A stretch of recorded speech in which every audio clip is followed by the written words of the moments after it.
Okay, so now my mic is working. It should be. I see it moving. This is the second time I filmed this intro because I just finished filming it right now, and then only after I finished did I realize my mic was not being picked up. Don't we love to see that? Okay. But I guess I should just say, in a nutshell, right? See how convenient that is because we're watching Exact, right? I butchered the fuck out of that, probably. I'm saying it wrong. I'm not gonna say it. I should just call him in a nutshell. That's what I was alluring to. That was what the pun was. But if you guys can't tell, I'm a little sick. Been sick like all of August. That's why I've been lacking on the gym, and I've been lacking on a lot of shit that I really wanted to do. I really wanted to get off, because I really wanted to go crazy this August, in time for everything. And number 3 on trending. Okay, I was saying how this dropped today. 171,000 likes already, 2.5 million views. Exact, almost 20 million subscribers. I mean, they're just doing it fucking huge out here. They're doing it amazingly big. Don't know what to say. That wasn't even English what I just spoke right there. But the fact that they're number 3 on trending makes me happy. And I just wanted to point that out to see how people aren't all just stupid and mindless fools. We love to see that. I don't hold that opinion either. It's just I was just playing when I say that. But people, they do it in such a way where the visuals are actually fun and entertaining, and it's actually like stimulating to watch these videos because they're just so good. They're just so good that people actually enjoy just watching them just for the sake of watching the visuals. It's like you're watching a cartoon. But if you pay attention, you're actually learning. This is something that's very important. Like I mentioned that because people, when they're on here, they're not on here to learn about quantum physics. You know what I mean? They're on here to just watch something stupid that doesn't take up any cognitive resources. So when you have something like this, wherein it does, and when you pay attention, but you manage to pull it off in such a way where you're such a popular channel and you're bringing this to a broad audience, and a lot of people are learning stuff because it's good stuff. It's great, and I hope you guys are having an amazing day today. Let's watch this together. Let's go right ahead. At its height, the Roman Empire was home to about 30% of the world's population. Dang, that's a lot of people. 30? It was the pinnacle of human advancement. Its citizens enjoyed the benefits of central heating, concrete, double glazing, banking, international trade, and upward social mobility. Rome became the first city in history with 1 million inhabitants and was a center of technological, legal, and economic progress. An empire impossible to topple, stable and rich. Why was Rome so... Well, it's just because they actually expanded, that's why. You'd think maybe the Greeks would pull it off first. But no, the Romans actually did. Economic progress. An empire impossible to topple, stable and rich and powerful. Until it wasn't anymore. First slowly, then suddenly, the most powerful civilization on Earth collapsed. By civilization, we mean a complex society where labor is specialized and social classes emerge, and which is ruled by institutions.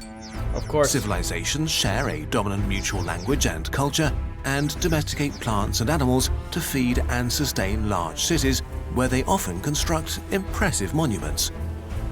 Civilization lets us become efficient on large scales, collect vast amounts of knowledge, and put human ingenuity and the natural resources of the world to work. Without civilization, most people would never have been born, which makes it a bit concerning that collapse is the rule. See, something I don't like about civilization. You mentioned the fucking, oh my god, the systems, the hierarchies. Why? I get it. We're animals. It works in every animal like structure. Like almost all animal like social structures have some kind of hierarchy. So of course we'd likely have it. But we're also very different than a lot of other animals. Of course, we have very, very strong animal tendencies. For example, we're very emotional creatures. We tend to think that we're rational and all of that stuff, but we're actually not. Most of the things we do are actually just us acting on emotion. But when you see something like these hierarchies, it's still going on, man. Like, you do still have motherfuckers at the top. And that gap is growing. I mean, just look at the richest people on Earth right now, right? Look at the people in the U.S., people only working for their boss. Like, when we gonna switch it up with civilization, bro? I do not give a fuck that this worked for the Romans. Let's switch it up, man. Bring something new. Like, let's get rid of all hierarchies. Or just a different one. I don't fucking know. I mean, if you have to have one, which people would make an argument, but I don't think you actually have to have one. Not the exception. Virtually all civilizations end on average after 340 years. Collapse is rarely nice for individuals. Phoenicia actually made it that long? 40 years. Damn. Collapse is rarely nice for individuals. Their shared cultural identity is shattered as institutions lose the power to organize people. Knowledge is lost, living standards fall, violence increases, and often the population declines. The civilization either completely disappears, is absorbed by stronger neighbors, or something new emerges, sometimes with more primitive technology than before. If this is how it's been over the ages, what about us today? But what civilization collapse? Which one specifically? Just as Europeans like forgot how to build indoor plumbing and make cement, will we lose our industrial technology? And with that, our greatest achievements, from $1 pizza to smartphones. The Europeans were dirty as fuck. I just want to let you, like, motherfuckers did not used to shower or nothing. Like, they were not. I don't know if how like generalized I'm being right now, like generalizing. But I heard them motherfuckers did not take showers. Like, their hygiene was completely shit. Like, it was dog. Like, it was not good at all. So, I don't understand. Didn't they take it from the natives? Like they went somewhere and then they took actual, like, hygiene from the Indians, as they called them? Is that true? I don't know how true that is. I heard that somewhere. That, like, some Europeans just didn't take showers. And I don't know how true that is. But, I mean, they didn't have indoor plumbing. That's actually kind of mad. That must stink. Like, you can't step a foot outside. Or laser eye surgery. Will all this go away too?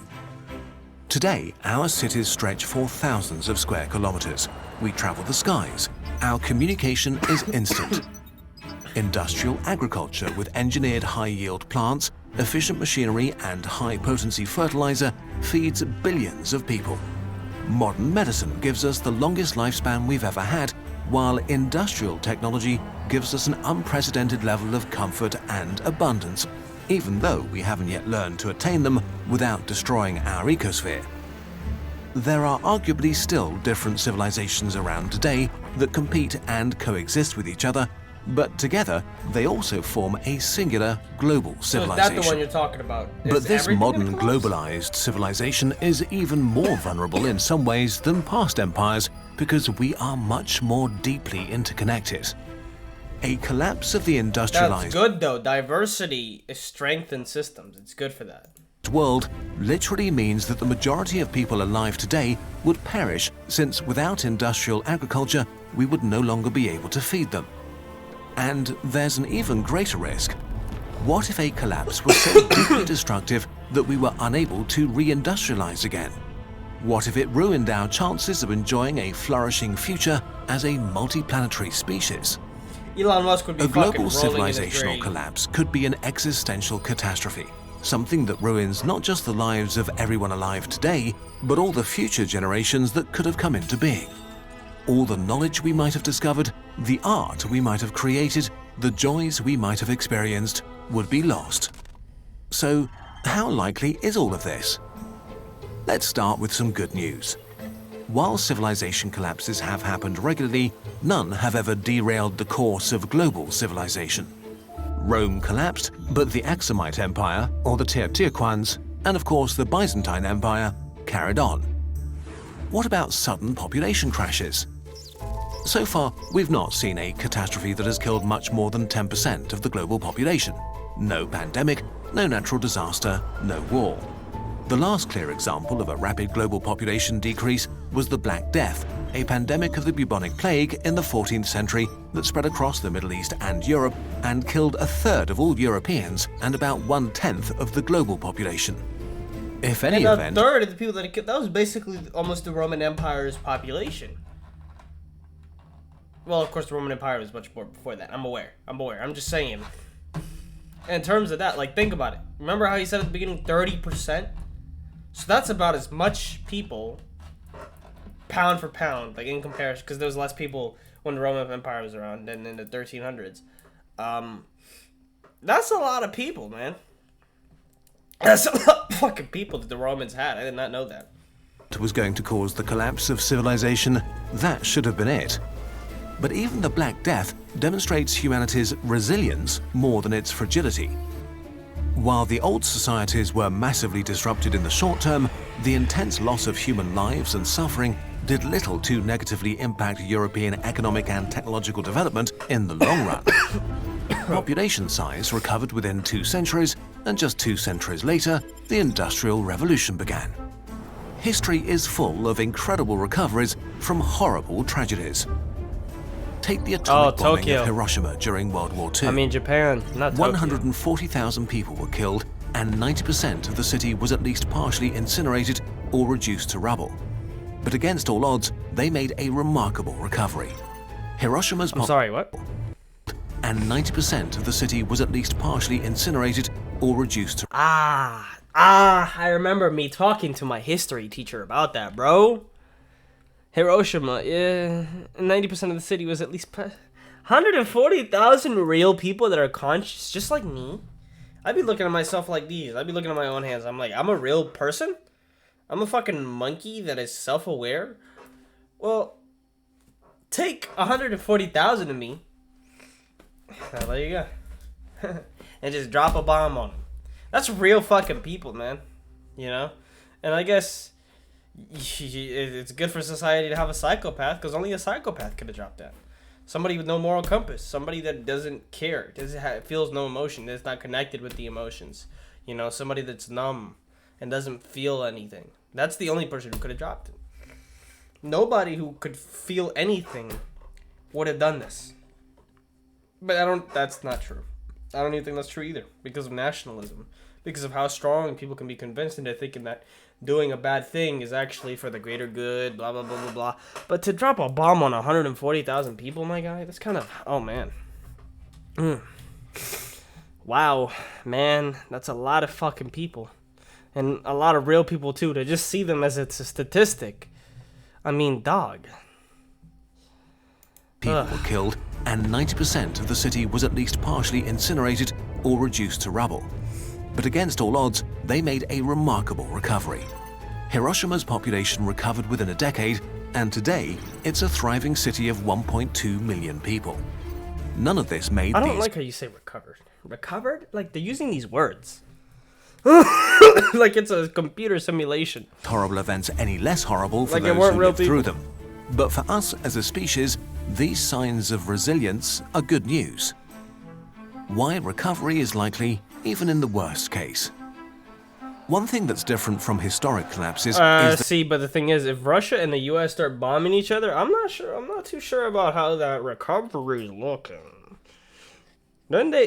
I heard somewhere they threatened to nuke the North Pole. The Russians are that fucking crazy. They're saying we're willing to kill everybody. We're willing to suicide and kill everybody, then give it up.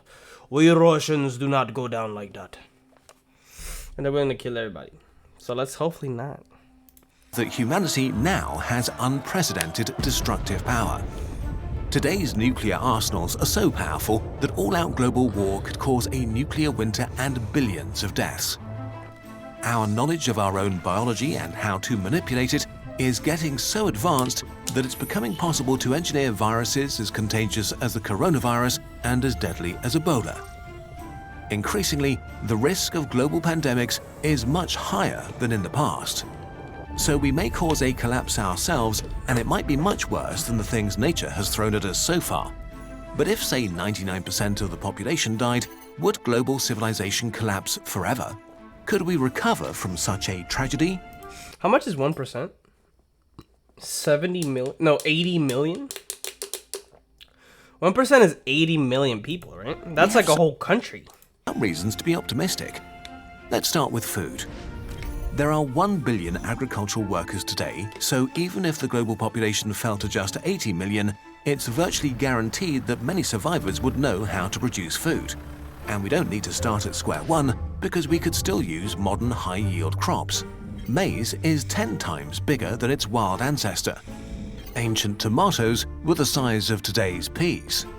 After agriculture, the next step towards recovery would be rebuilding industrial capacity like power grids and automated manufacturing. A huge problem is that our economies of scale make it impossible to just pick up where we left off. Many of our high-tech industries are only functional because of huge demand and intensely interconnected supply chains across different continents. Even if our infrastructure were left unharmed, we would make huge steps backwards technologically. But then again, we are thinking in larger timeframes. Industrialization originally happened 12,000 years after the agricultural revolution. So if we need to start over after a massive collapse, it shouldn't be that hard to reindustrialize, at least on evolutionary timescales. There's a hitch though. The Industrial Revolution was fueled literally by burning easily accessible coal, and we are still very much reliant on it. If we use it all up today, aside from making rapid climate change much worse, we could hinder our ability to recover from a huge crisis. So we should stop using easy-to-access coal, so it can serve as a civilization insurance in case something bad happens. Another thing that makes recovery likely is that we probably have most of the information we need to rebuild civilization. Does that we would information certainly get lose destroyed, a lot of crucial institutional knowledge, especially on hard drives that nobody could read or operate anymore. But a lot of the technological, scientific, and cultural knowledge stored in the world's 2.6 million libraries would survive the catastrophe. The post-collapse survivors would know what used to be possible, and they could reverse engineer some of the tools and machines they'd find. In conclusion, despite the bleak prospect of catastrophic threats, natural or created by ourselves, there is reason for optimism. Humankind is remarkably Unless resilient. you blow up the Earth. That's the only way to get rid of us right now. And if you can beat Elon Musk to the punch, if you can destroy the Earth before Elon Musk is out of here, you can actually destroy humanity. I just want to tell you that. Just give you that right there. A little bit of knowledge. See what you can do with that. Hopefully nothing. But I mean, shit, fuck it. You know, it's good to know. I guess. It's interesting. And even in the case of a global how you might use civilizational that collapse, knowledge. it seems likely that we would be able to recover, even if many people were to perish or suffer immense hardship, even if we lost cultural and technological achievements in the process. But given the stakes, the risks are still unnervingly high. Nuclear war and dangerous pandemics threaten the amazing global civilization we have built. Humanity is like a teenager, speeding around blind corners, drunk without a seatbelt. The good news is that it's still early enough to prepare for and to mitigate these risks. Don't give me that bullshit. I'm technically an adult and a teenager at the same time. Alright, because I'm 18. But look. Bro, don't give me that bullshit, man. I don't be doing that. I don't be just don't stereotype us. I don't care. I will back my people. We don't just fucking go around without seatbelts. Don't give me that bullshit. You know why I'm angry? Because you're giving insurance companies the bullshit excuse that they can make and have to charge motherfuckers like me $500 a month. Greedy ass cunts. I would fucking beat the shit out of all of you insurance motherfuckers. I'm not playing around. Charge me. I dare you. That shit is fucking ridiculous. You're charging me more than an adult? A full-grown adult? When the full-grown adult likely has a more established job than me? They might be out of college and actually working. I'm literally a student. The fuck? Where am I supposed to make that money from? It's not like my parents are just sucking my cock. I don't have one of those types of parents. I'm supposed to pay for my own shit. I don't have $500. Where the fuck am I supposed to take that from? Cunts? Okay. Back to the video. We just need to actually do it. We made this video together with Will MacAskill, a professor of philosophy at Oxford and one of the founders of the effective altruism movement, which is about doing the most good you can with your time and money. Will just published a new book called What We Owe the Future, which is about how you can positively impact the long-term future of our world. If you like Kurzgesagt videos, the chances are high you'll like it.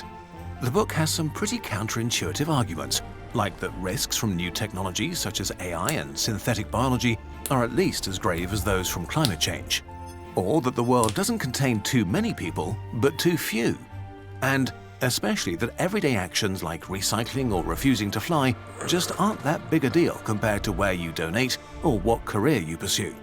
Most importantly, it argues that by acting wisely, you can help make tomorrow better than today, and how we together can build a flourishing world for the thousands or millions of generations that will come after us. Beautiful this would look. If only life wasn't so shite in a lot of places. things we at Kurzgesagt talk about regularly are discussed here in much greater detail. Check out What We Owe the Future wherever you get your books or audiobooks. Did we manage to unlock a new fear for you? Let's counter existential dread with appreciation for humanity. You did not. Look how far we've come as a species, what we've built, and where we've gathered. Let this new world map poster be a reminder of what we can achieve. Shouts out. Love you, Kurzgesagt. Amazing video. Very informative. Alright. Basically, I didn't get a really solid answer, but we could recover. If they don't blow up the Earth, we recover. If it were to be, like he said, with the technology and shit, Russia, so technologically advanced, if we don't destroy the Earth completely, we'll be alright. We'll be alright. And that's very good. I like that. I like that. Let me know what you guys think. Do you think we'd survive that collapse of civilization? Well, 99%. That's actually a really good number right there. That's 99%, and you still have a country the size of what is it? Vietnam? Does Vietnam have 80 million people? Just to quickly confirm. Vietnam. 97 million people. Okay, so they have more. Damn, that's a lot of people. You know, Vietnam is fat. Vietnam is fat. Anyways, let me know what you guys think. Catch you guys in the next one. I'm sorry that I was like coughing and shit throughout all that. I'm fucking sick, but I didn't want to leave you guys with nothing. You know, I mean, I'm trying.